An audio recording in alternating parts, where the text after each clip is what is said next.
Nifty चल रही है 48 पे, ठीक है ना। आप अगर इसको नीचे से परचेज 47,500 से शुरू कर रहे हो, तो आपने 47,500 का माल खरीदा, फिर 48 का माल खरीदा, फिर हम किसी दिन 49 का, 48,500 का, 50 का, फिर उसके बाद 46 का माल खरीदेंगे। तो उस तरीके से हमारी कैश की वैल्यू बनती जाएगी।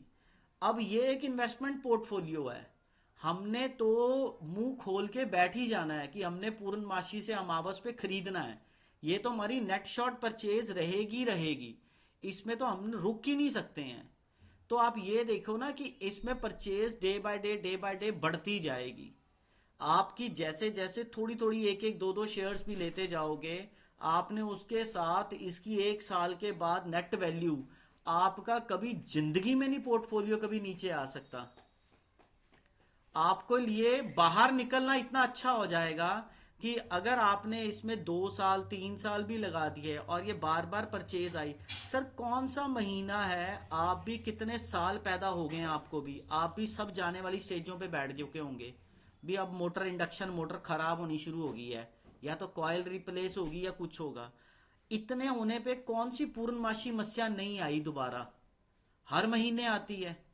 हर महीने पूर्णमासी मत्स्य का सिस्टम बनता है, नक्षत्र डिफरेंट बनते हैं। तो हमारे लिए चंद्रमा का वैल्यू लेनी बहुत जरूरी है। तो हर महीने अगर हमने थोड़ा थोड़ा करके पैसा डाला, तो वो एक इन्वेस्टमेंट पोर्टफोलियो से सबसे बेस्ट माना जाएगा। ऐसा कोई तरीका ही नहीं है इस दुनिया में कि कोई भी इस इन्वेस्टमेंट पोर्टफोलियो को डिस्टर्ब कर पाए। आप देखो कि आज हमने, पहले मैंने कल खरीदा था ये अपना बैंक निफ्टी के ऊपर ये इंडसइंड बैंक खरीदा था, ठीक है ना। वो 27% नीचे उड़ा हुआ था। आज वही 27% प्लस 4.38% बढ़ा पड़ा है, ठीक है। कल उसकी 27% पे कोई ना कोई न्यूज आ रखी थी, मुझे नहीं फर्क पड़ता उसकी न्यूज से, मैंने पहले ही क्रीम वैल्यू पे खरीदा है। ये जितनी भी क्रीम वैल्यू है डिपेंड किस पे है, प्लानिटरी मूवमेंट पे। ऐसी की तैसी इनकी निफ्टी 50 की या फिर इनके सिस्टम की, हमारे को क्या लेना। ये ना इनकी वैल्यू किसी चंद्रमा के सामने है, ना किसी मरकरी के सामने है, ना किसी सूर्य और शनि के सामने है। तो ये तो बेसिकली गिरेंगे ही गिरेंगे, ये कुछ कर ही नहीं सकते। ये चाहे 2,000 करोड़ की कंपनी, 20,000 करोड़ की कंपनी, चाहे 400 करोड़ की कंपनी, चाहे जो मर्जी हो, इनकी वैल्यू है क्या एक चंद्रमा के आगे या एक अर्थक्वेक के आगे, कुछ भी नहीं। जब एक अर्थक्वेक आएगा सारा कुछ इकट्ठा होके बैठ जाएगा। तो एक नेचर से हम मार्केट को कंपेयर कर रहे हैं, तो हमारी 100% विन विन सिचुएशन है। बट हमने इसको पीरियोडिक टेबल पे डालना है। जैसे सूर्य चलता है ना हीलिंग प्रोसेस पे, 3 दिन 8 घंटे एक पदा पे बैठा है, फिर 3 दिन 8 घंटे दूसरी पे बैठा है, 365 दिन लगे उसे घूमने में।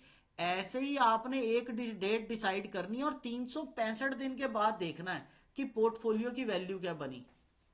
इंतजार करना पड़ेगा, लॉस नहीं कभी होगा।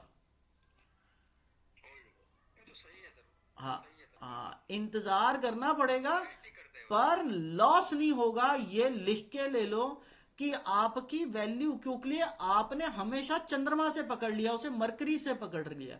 तो वो नीचे अब 27% की न्यूज कहां से आ गई, उसको मरकरी घेर रहा है। कोई एक सन और सैटर्न के ऊपर न्यूज आई, इंडसइंड गिर गया, हमारी तो वारे न्यारे हो गए ना।